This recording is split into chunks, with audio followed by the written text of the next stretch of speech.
ағартушы, дала қоңырауы, алғашқы ұстаз Ыбырай Алтынсариннің 180 жылдығына арналған конференциямызға қош келдіңіздер. Сөз кезегі сіздерде, өздеріңізге балдар. Арайлы.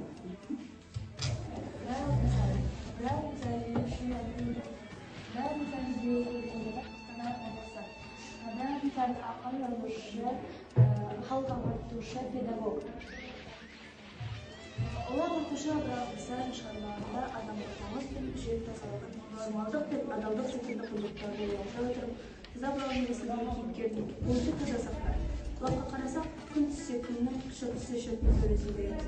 Ролын сәулеушті сыртқа ашық күндік қойып тұрсында, жаман сүтінің достар таза мінезбен қарамыз серіштеге шақырады. Жас ұрпақтың бойына өзінің өзіне отырған қоғамның алдыға қойған мақсат мүддеге сай адамдық қасиеттерді қалыптастырып, оны жүрек тазалығына, бауырмалдыққа, адалдыққа, татулыққа тәрбиелейді. Өзіне ғана емес, өзгеге де нұрын, шуағын шашатын, халқын шын сүйіп, адал еңбек етуді насихаттайды. Бүгінгі қоғамда да бармын деп мақтанылмай, жағдай деңгейде де қамқорлық жасау, қол ұшын беру, жүрегіңді, бойыңды, көңіліңді адал, құлақ сөзді тыңдастауға үндейді.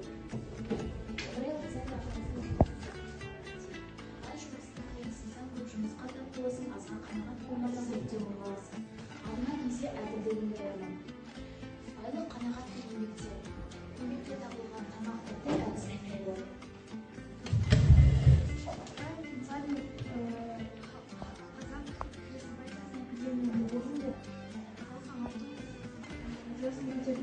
Кен балалар арқылы және дене білім бағыштау еңбегі осы мақсаттан туған. Кен балалар арқылы жастарды айтуға, білім алуға шақырады.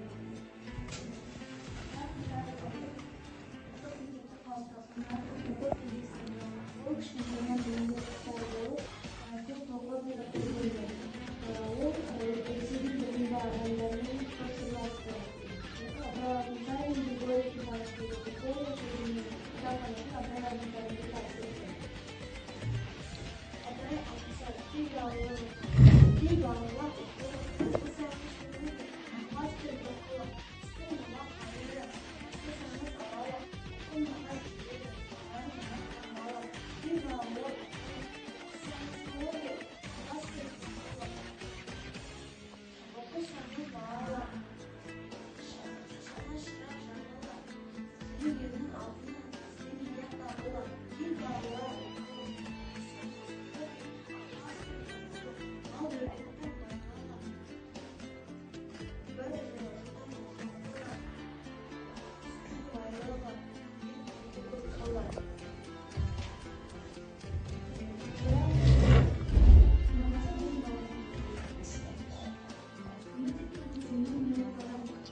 Ыбырай Алтынсарин өнер білім бар жұрттар.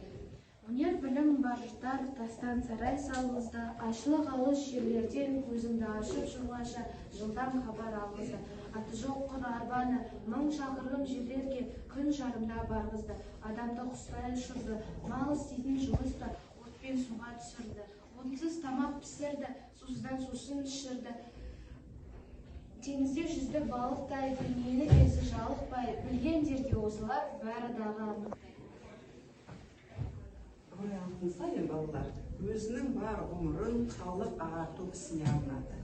Сонымен қатар халық ағарту ісінде ғана емес, біздің мәдениетіміз бен тарихымызда да өзінің биік те жоғары орнында әлі де тұра бермек. Мінеки жазба әдебиетінің негізін қалаушылардың бірі ретінде танимыз. Біз Ыбырайдың қаншама шығармаларынан, яғни жазушылық қызметі, осы оқу ағарту саласындағы еңбегінің бәрі де бір-бірімен ұштасып жатыр. Мінеки қазақ даласындағы қазақ балаларына арнап мектеп ашып, қыздарға арнап оқу орындарын ашқан Ыбырай атамыздың ісін жалғастыру, білім алу, оқу, арман қарай, ол біздің азаматтық міндетіміз, борышымыз. Рахмет балалар сіздерге.